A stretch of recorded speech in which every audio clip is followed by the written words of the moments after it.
Olá pessoal, sejam bem-vindos a esta sexta edição do Congresso de TI. Meu nome é Renato Groff e vou estar iniciando agora a minha apresentação sobre os novos recursos do C# 7.0. Aqui nesse slide temos um breve resumo da minha atuação profissional. Atualmente eu sou Microsoft MVP. Participo também do programa MTAC, Multiplataforma Técnica Audience Contributor. Esses dois reconhecimentos se devem à minha atuação junto à comunidade técnica Microsoft. Tenho também mais de 15 anos de experiência na área de tecnologia da informação, mais precisamente no desenvolvimento de softwares. Sou também autor técnico e palestrante, participando com apresentações em diversos eventos de tecnologia gratuitos e pagos pelo estado de São Paulo. Aqui vocês têm os meus contatos, meu Facebook, LinkedIn, Twitter, GitHub, minha conta do Medium também, onde venho publicando artigos regularmente, e também o meu site renatogroff.net. Vocês têm aqui também os endereços do canal .NET no Facebook e no YouTube. O canal .NET é uma iniciativa que eu mantenho juntamente com dois amigos, os MVPs Joel Rodrigues e André Seco, e através do qual nós estamos quase que semanalmente realizando eventos online gratuitos sobre tecnologias Microsoft, principalmente .NET e Azure. Então fica aí o convite para que vocês acompanhem, se inscrevam no canal e tenham acesso a tudo que vem sendo produzido por nós, sendo que qualquer evento, a gravação fica disponibilizada ao final e pode estar sendo assistida depois. Temos aqui a agenda do que será abordado ao longo desta apresentação.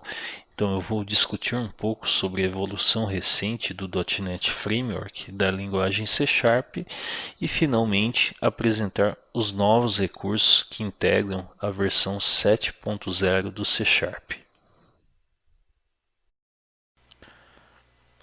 E falando agora um pouco sobre a evolução recente do .NET Framework e da linguagem C#, seria bom recapitularmos alguns pontos. A plataforma .NET em si, ela foi desenvolvida pela Microsoft, teve a sua primeira versão estável lançada ainda no ano de 2002, então já são mais de 15 anos de existência desta tecnologia, e hoje está presente em soluções web, mobile, cloud, sistemas voltados a desktop, IoT, internet das coisas, jogos, bots, enfim, um grande universo de possibilidades existe para a implementação de soluções empregando o .NET. O C# também foi desenvolvido pela Microsoft, é uma linguagem que surgiu ainda no ano de 2000 e que atualmente é a mais popular dentro da plataforma .NET. Todos os novos desenvolvimentos, por exemplo o .NET Core, que vem sido bastante destacado dentro da comunidade, sempre esta linguagem é a primeira a ser suportada por tecnologias que estão surgindo no mundo .NET. Em junho de 2013 tivemos o lançamento do C# 5.0, ele acompanhou o Framework 4.5 e integrava inicialmente o Visual Studio 2012 e 2013. Como novos recursos tivemos o suporte Async Await e Color Information. Essa parte de Async Await realmente foi um grande marco dentro da plataforma .NET, já que levou o desenvolvimento de soluções empregando conceitos de paralelismo e programação assíncrona a um novo patamar.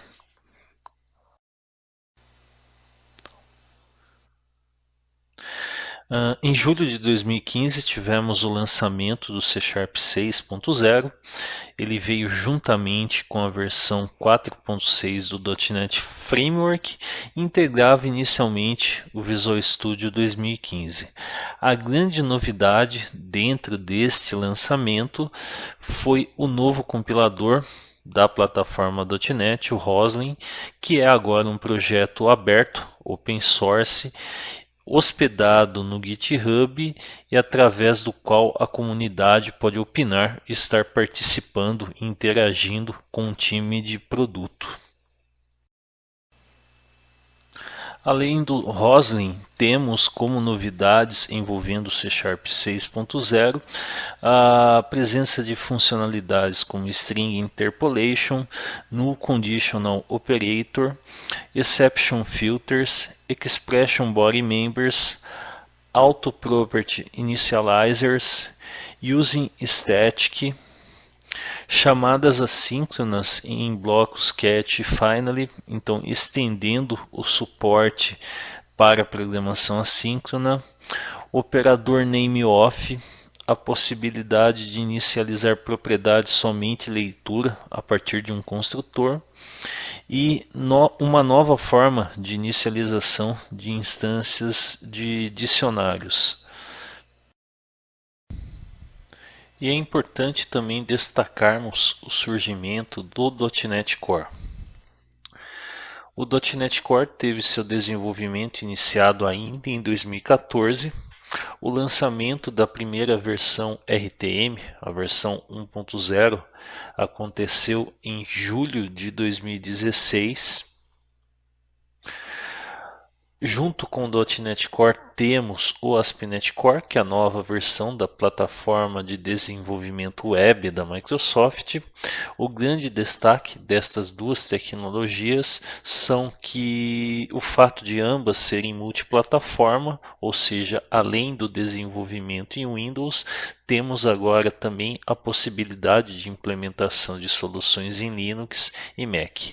O .NET Core é open source, está hospedado no GitHub e encontra-se atualmente na versão 2.0, que foi lançada recentemente durante o mês de agosto agora de 2017. Para o desenvolvimento de aplicações baseadas em .NET Core, temos o suporte de diversas ferramentas Microsoft. A primeira delas seria a IDE para o Windows, o Visual Studio 2017, que atualmente encontra-se no update 15.3. Além disso, temos como possibilidade o Visual Studio Code, que na verdade não é uma IDE, mas sim um editor de texto, só que com suporte não apenas para ambientes Windows, mas também Linux e Mac. O Visual Studio Code tem sido utilizado não apenas para desenvolvimento baseado em .NET Core, mas também por desenvolvedores de outras plataformas como Node, Ruby, Python, desenvolvedores front-end que atuam bastante com Angular, o React e assim por diante. Então é uma solução bastante flexível. E temos ainda também o Visual Studio for Mac. Ele surgiu a partir do Xamarin Studio e é uma possibilidade de IDE Microsoft dentro do universo Apple para desenvolvedores que contem com equipamentos da linha Macintosh. Com o .NET Core temos diversos tipos de aplicações que podem ser implementadas, aplicações ASP.NET Core do tipo MVC ou mesmo Razor Pages, que é um novo modelo que integra o ASP.NET Core 2.0. Podemos também desenvolver Web APIs com ASP.NET Core, ou seja, APIs REST que serão consumidas a partir de sites ou mesmo apps desenvolvidas para dispositivos móveis. Temos aplicações console também, então muitas vezes precisamos implementar algum processo. Isso pode ser feito a partir de uma console application. Desenvolvimento também de bibliotecas, no caso packages, que serão consumidas por outras aplicações, e também projetos de testes baseados em frameworks como MS Test e XUnit. Quanto ao futuro do .NET Core, é importante destacar também a iniciativa chamada de .NET Standard. O que seria basicamente o .NET Standard? O .NET Standard seria uma padronização para o desenvolvimento de bibliotecas básicas. Então, a ideia é que uma mesma biblioteca seja compatível com o .NET Framework, conhecido também como .NET Full, seja compatível ainda com .NET Core e com Xamarin. Então, ao invés da existência de 3 projetos com versões específicas para cada um desses runtimes, nós temos uma única biblioteca que atende a uma demanda específica e que pode ser utilizada ao longo desses 3 ambientes sem maiores transtornos.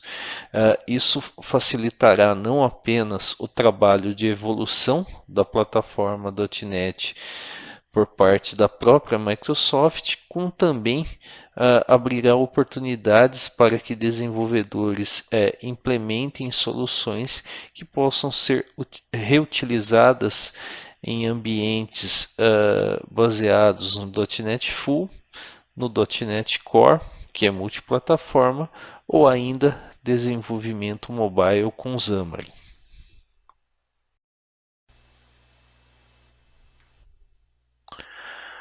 E algumas considerações sobre o .NET Core devem ser levadas em conta antes do desenvolvimento de novos projetos baseados nessa tecnologia.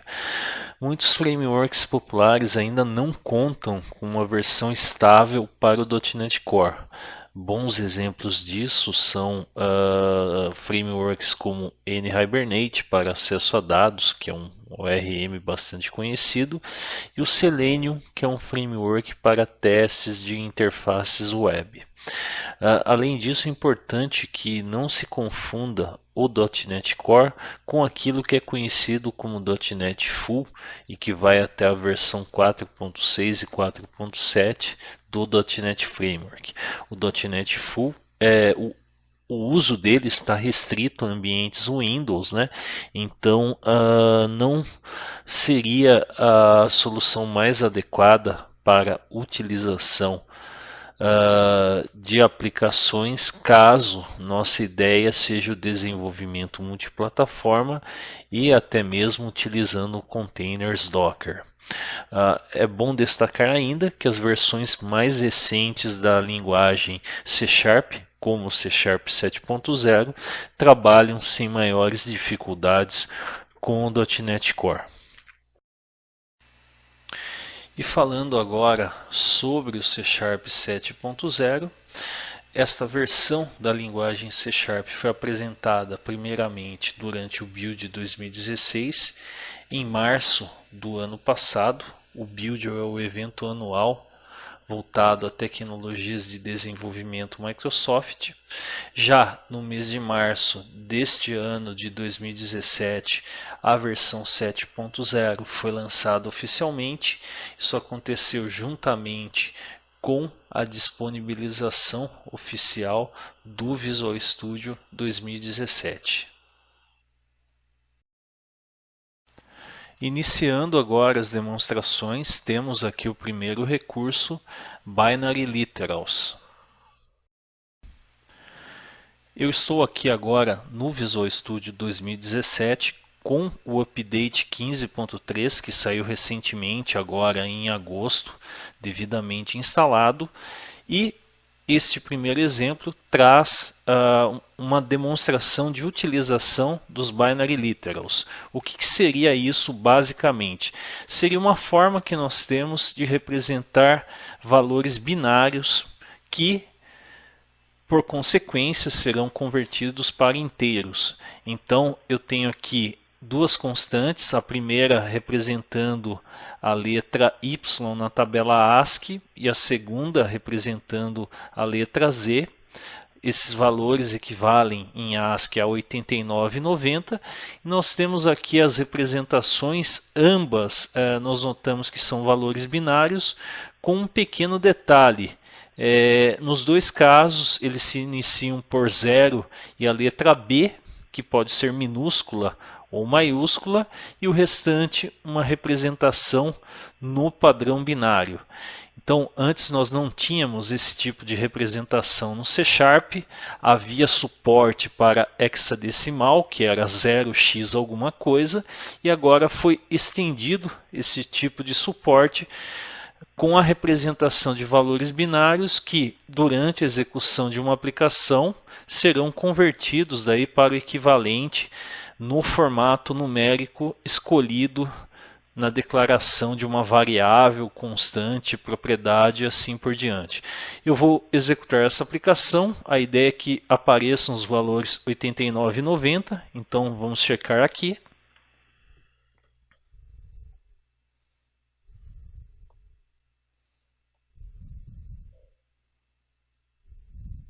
Já está aparecendo aqui o console, como eu falei, o valor correspondente a y será 89 e o valor correspondente ao caractere Z 90, que equivalem a essas representações que nós fizemos com binários.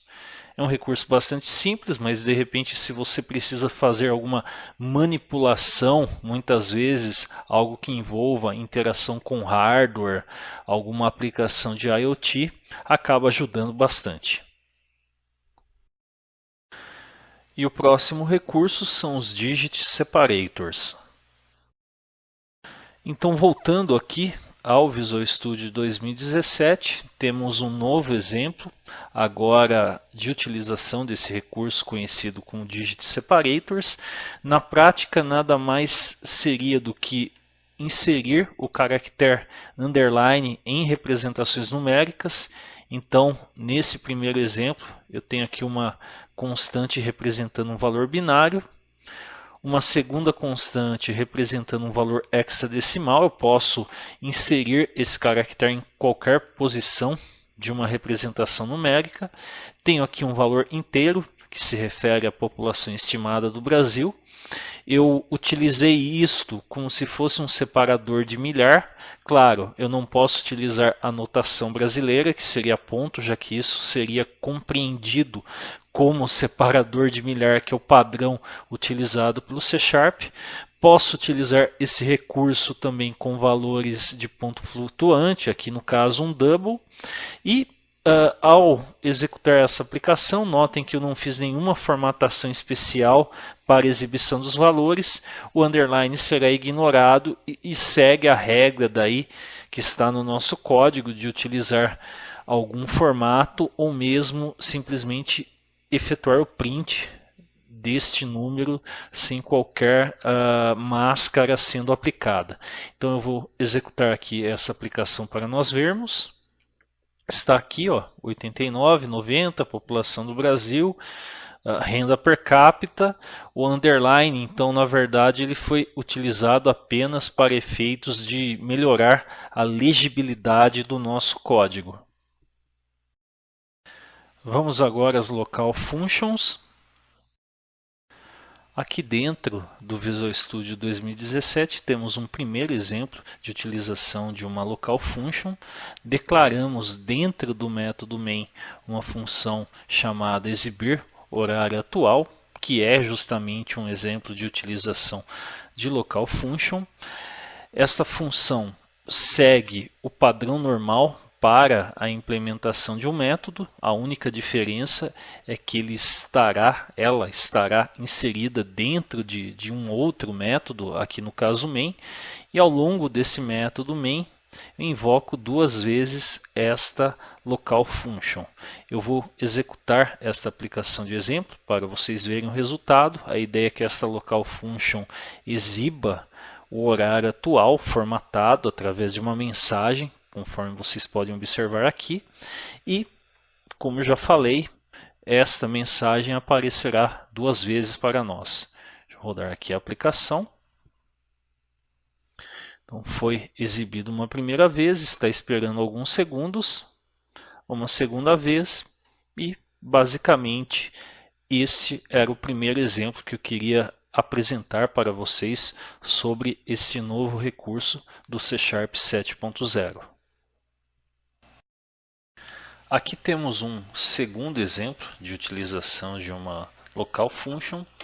Foi criada aqui uma função dentro do método main chamada inverter. Ela receberá uma string, fará o reverse dessa string e transformará isso para uma outra sequência de texto. Então podemos observar aqui destacado, estou utilizando duas vezes esta função. Deixa eu executar esse exemplo para vocês verem. Então está aqui o resultado, as duas sequências de texto invertidas. E eu tenho ainda a possibilidade de declarar esta local function utilizando uma expressão lambda. Então notem aqui, eu tenho o método inverter, o sinal de igual e maior, recebendo o parâmetro, e como ela era formada por uma única instrução, retornando uma string, eu transformei isto numa expressão lambda. Então é uma segunda maneira que eu tenho para declarar uma local function e que em casos nos quais estruturas desse tipo contem com uma codificação mais simples, eu posso fazer uso então de uma expressão lambda, economizando daí código na implementação desse tipo de funcionalidade. Executando novamente esta função, esta aplicação, na verdade, está aqui o resultado, o mesmo já demonstrado anteriormente. Então é uma outra maneira que nós temos para implementar uma local function. Vamos agora às Out Variables. Então aqui no Visual Studio 2017 temos este método chamado calcular dias vividos. Ele faz uso do método tryParse, disponibilizado pelo tipo datetime. A ideia é receber uma data, no caso aqui estará no formato de uma string e convertê-la para datetime.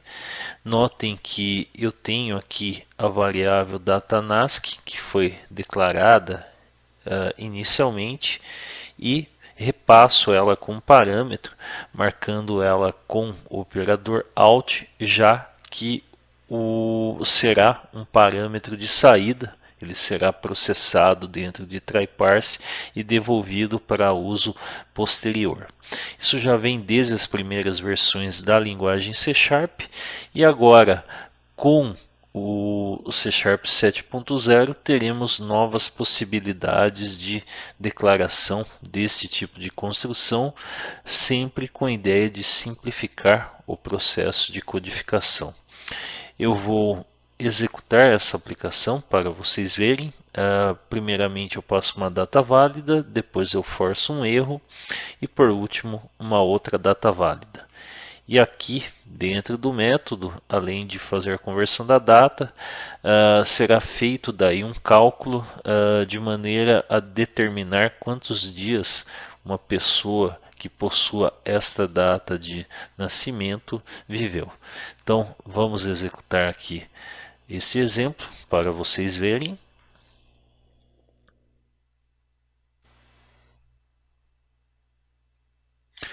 Deixa eu ampliar aqui, facilitando a visualização.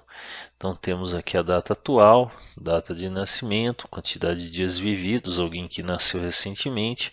O segundo exemplo, uma data inválida, então foi acusado erro. E no terceiro exemplo aqui, alguém que já tem um pouco mais de idade, no caso 27 anos. Beleza, bem tranquilo, como já falei, é algo que quem está habituado com C# em algum momento já fez, independente da versão da linguagem. Com o C Sharp 7 nós podemos substituir esta construção por algo mais simples. Então notem aqui, a variável foi declarada ao se passar parâmetro. Então isso é um exemplo de out variable. Eu não precisei utilizar duas linhas de código para essa implementação, simplesmente fiz isto ao se invocar o método declarando, no caso, a variável que será recebida pelo processamento do mesmo. Vou executar esse exemplo para vocês verem, bastante simples também. O resultado será o mesmo.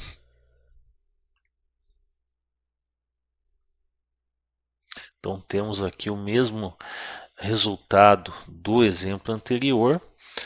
E como eu falei, é uma maneira mais enxuta que nós temos para a utilização de parâmetros quando for necessário se empregar o operador out. Temos uma segunda possibilidade de declaração de out variable, que seria baseada em inferência de tipos. Então notem como estava antes. Eu substituo aqui o código. Então, ao invés de declarar especificamente o tipo datetime, posso utilizar a palavra-chave var e, via inferência de tipos, ele conseguirá compreender que estamos aqui manipulando uma variável do tipo datetime. Vou executar novamente o exemplo para vocês verem. O resultado final permanecerá inalterado, mas é outra forma que temos de se empregar este novo recurso conhecido como out variables. Então está aqui o resultado da nossa aplicação. E como eu já falei, o código ficou ainda mais simples, já que não precisamos especificar de forma explícita o tipo da variável a ser criada. Temos ainda mais uma possibilidade de uso de out variables. Aqui temos um segundo exemplo no Visual Studio 2017, um método que efetua a validação de valores inteiros, receberá uma string e fará a conversão. Notem que a variável valor é apenas utilizada para efeitos de validação. O valor associado a esta referência não é utilizado posteriormente. Então, o que poderíamos fazer para simplificar esse exemplo de codificação em que a variável que é associada ao operador out não é utilizada mais? Isso acontece apenas para que se consiga invocar o método que fará a conversão, aqui no caso try_parse. Eu posso substituir essas duas linhas de código por esse trecho.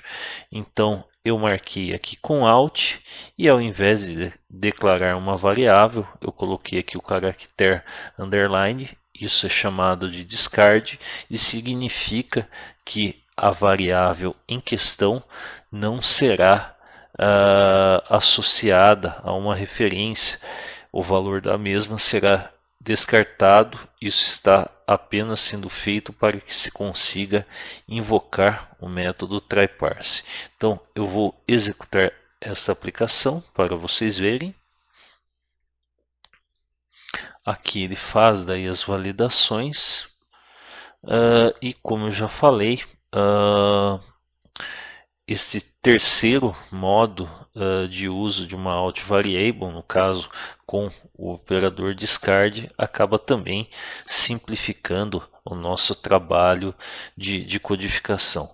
Claro, tudo que eu falei aqui de out variables, a forma antiga de se declarar, em que especificamos antes uma variável e depois repassamos ela com out, ainda continua válida, muito embora temos agora a possibilidade de simplificar bastante este processo.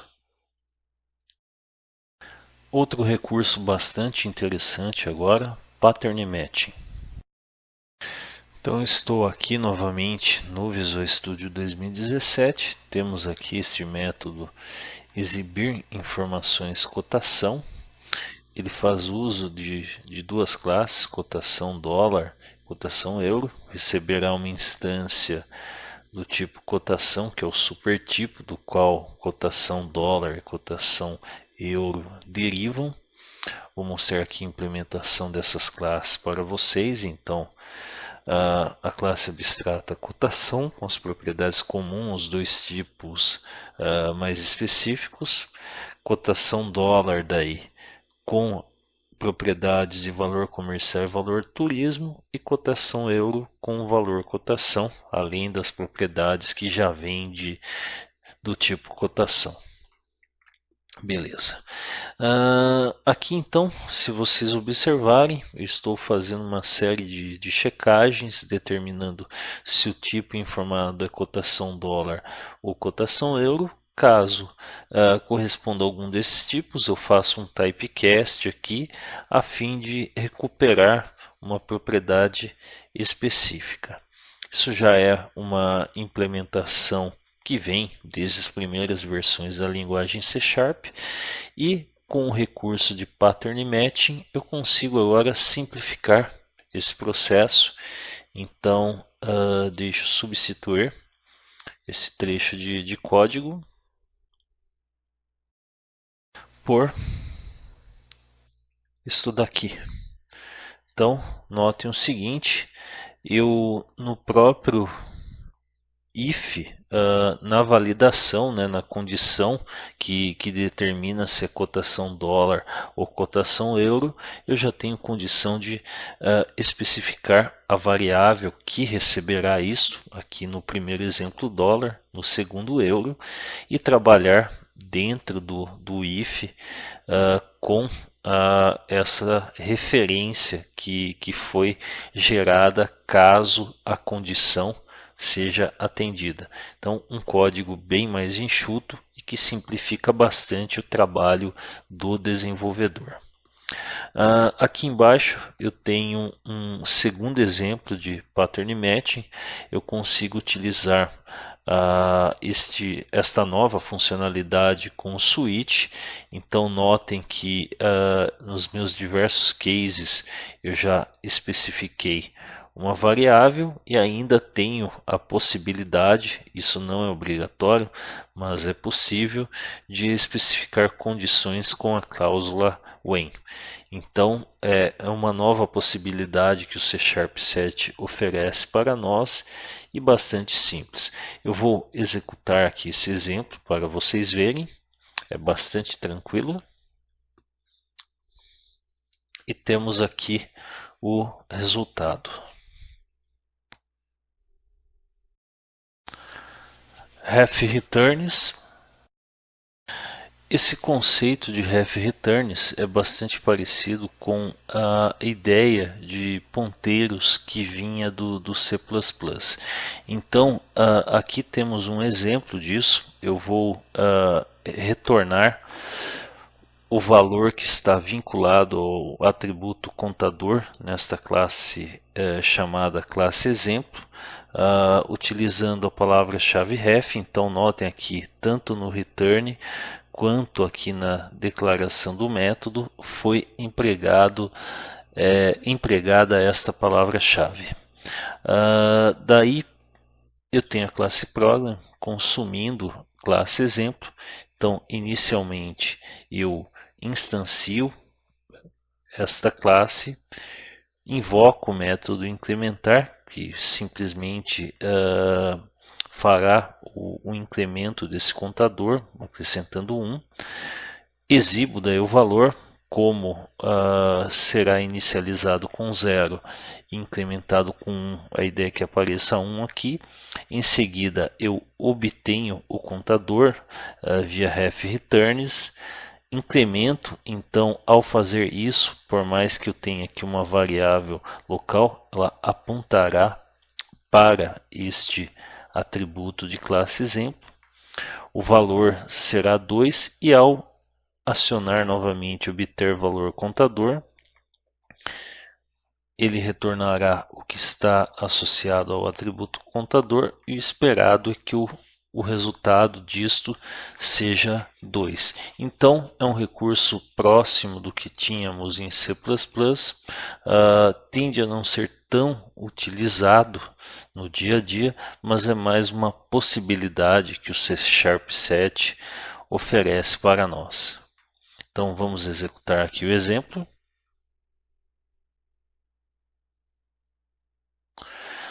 Eu instancio classe exemplo, peço para efetuar o incremento, então a partir desse momento o valor será 1,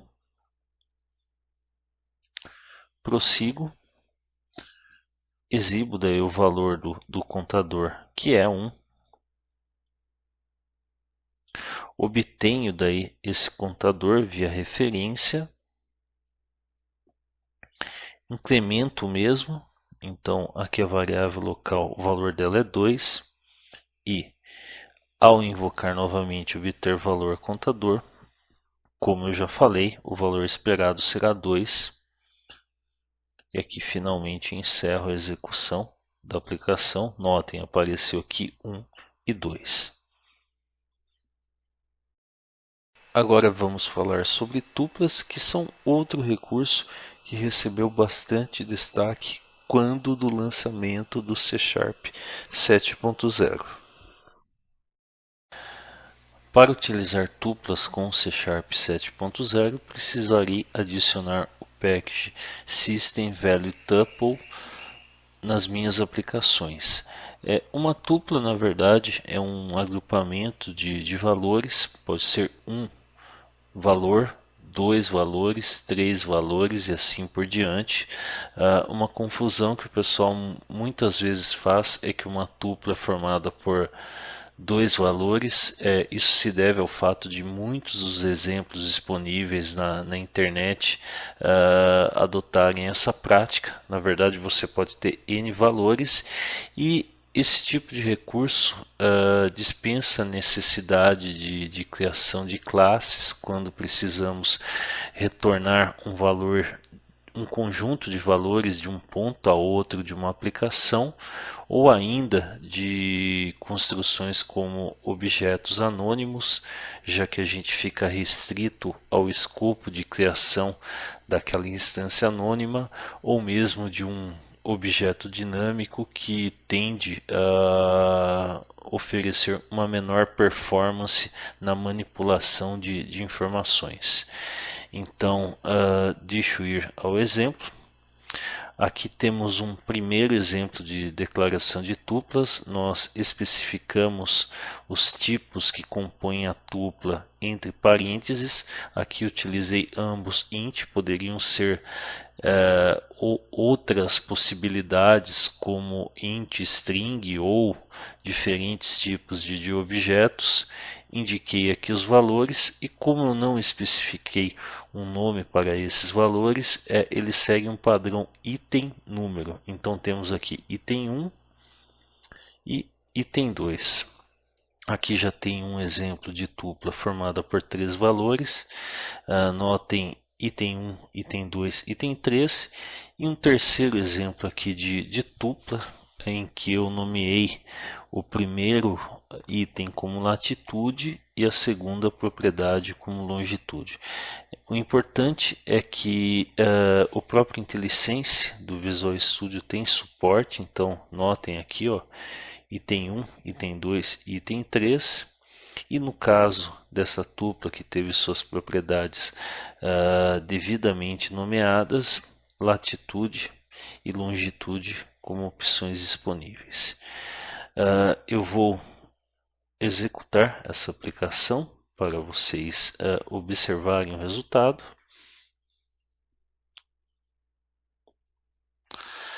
Então, todo o suporte debug também está presente. Nós conseguimos analisar daí o conteúdo de uma tupla.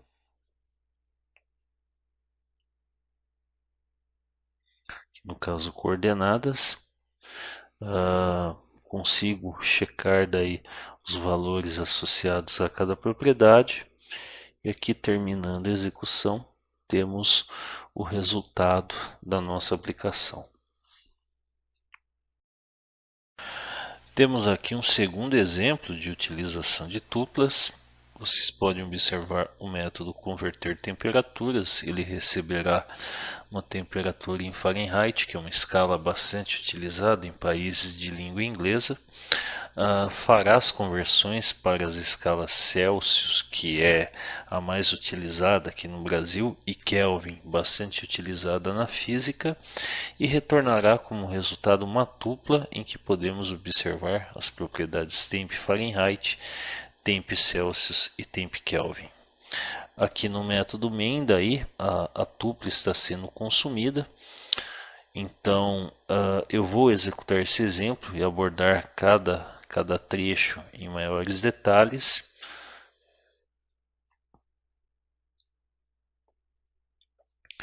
Então, aqui primeiramente eu converto uma temperatura e tenho acesso daí às diferentes propriedades da tupla, como eu já falei, há inclusive o suporte ao IntelliSense.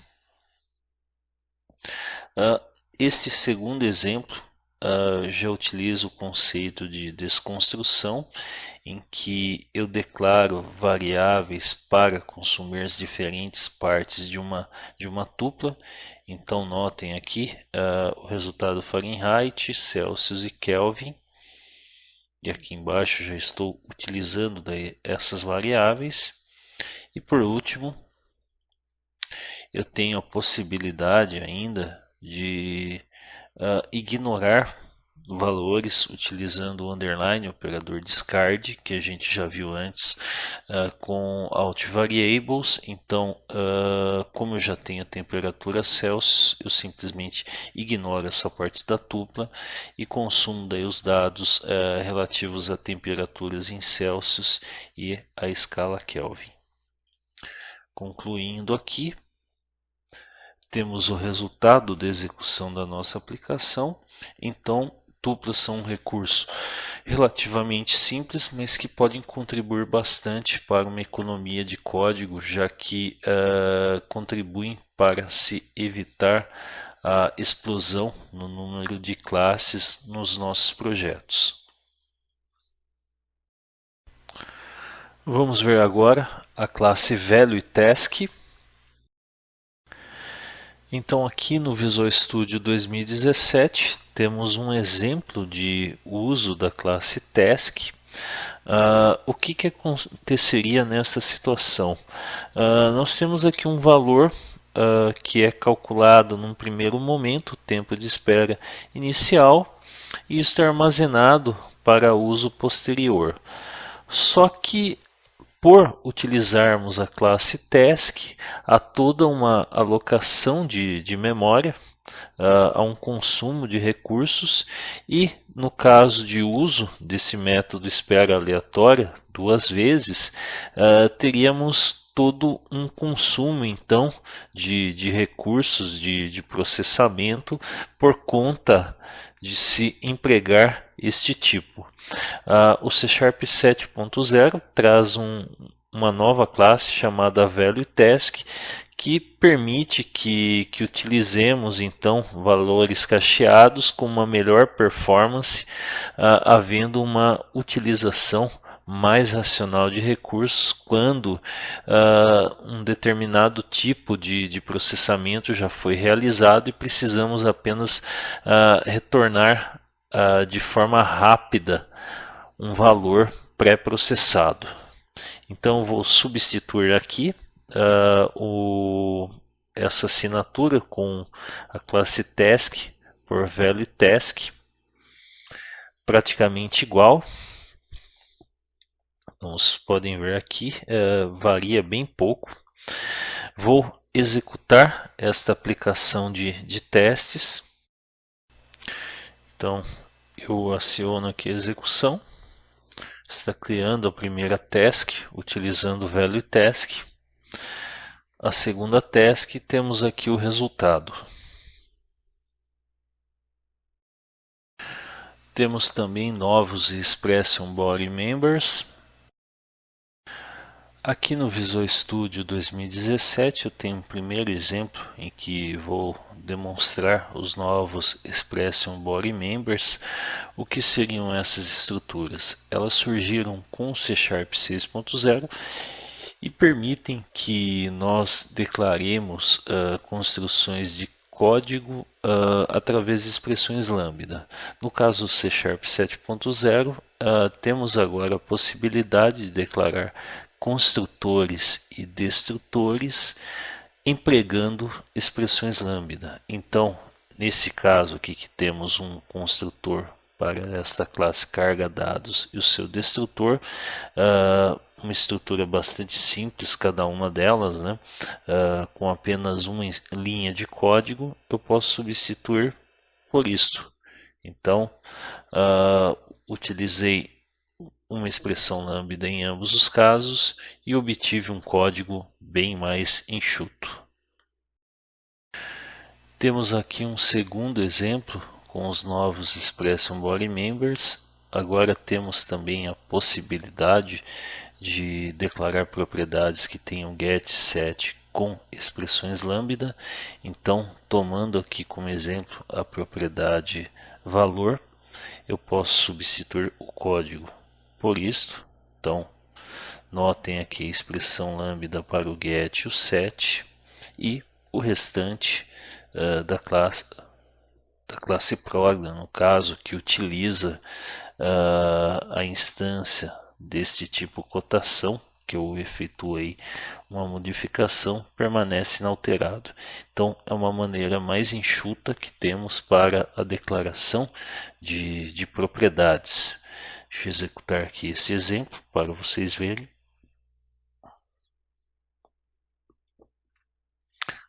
Deixa eu aumentar aqui o zoom.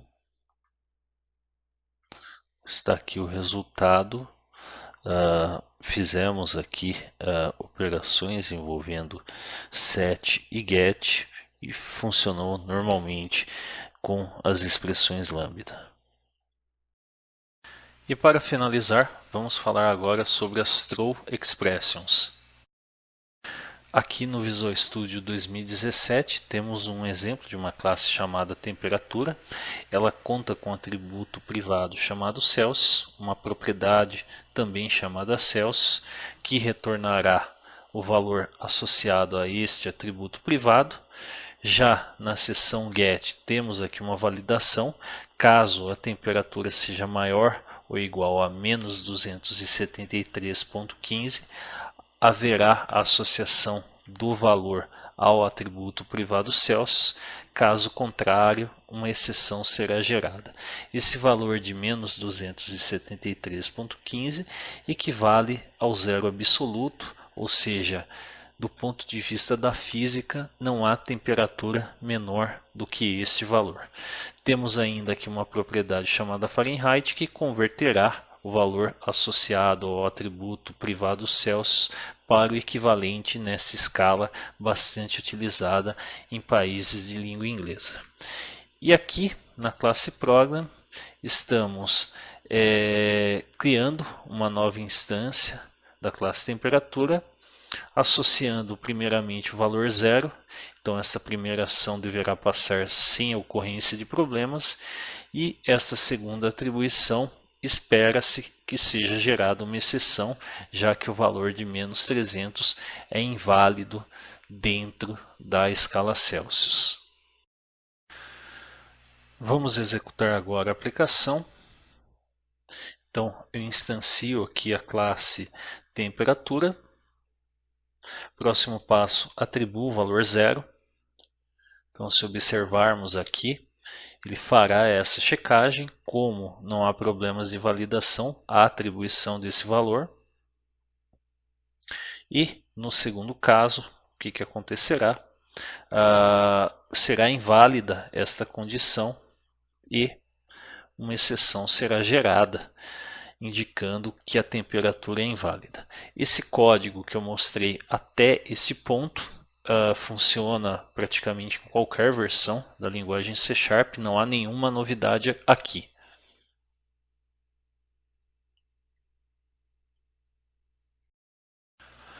Retornando aqui à classe temperatura, eu posso substituir essa implementação que nós temos aqui pelo seguinte. Deixa eu trocar aqui.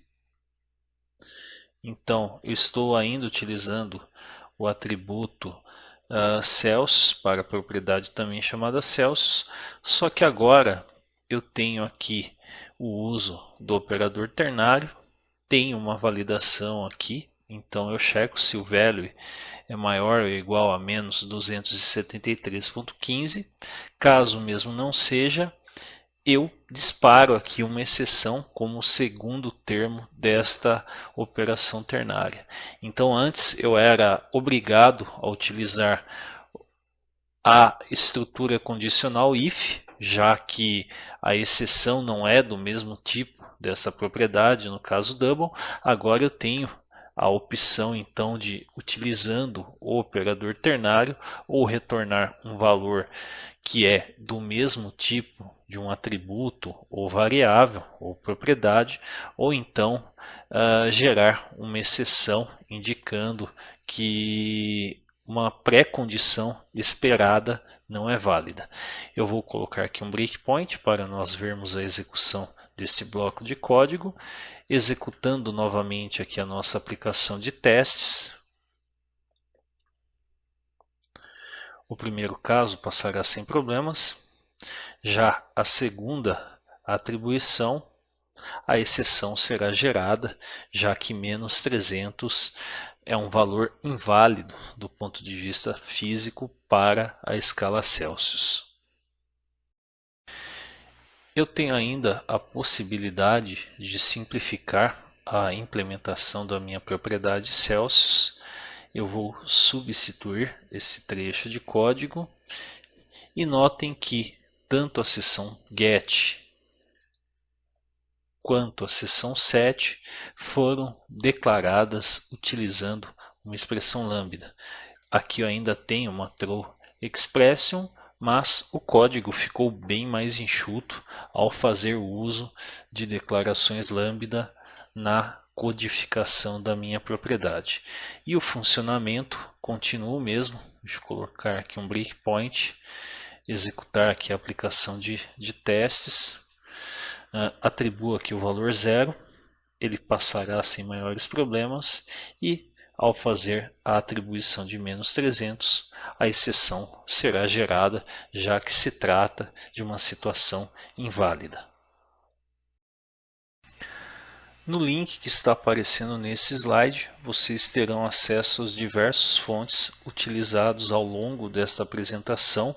Então, é um repositório do GitHub, vocês podem baixar livremente esta solução com diversos exemplos de uso do C# 7.0, então sintam-se à vontade para utilizar esse material de apoio e aprender mais sobre os novos recursos que eu abordei ao longo desta palestra.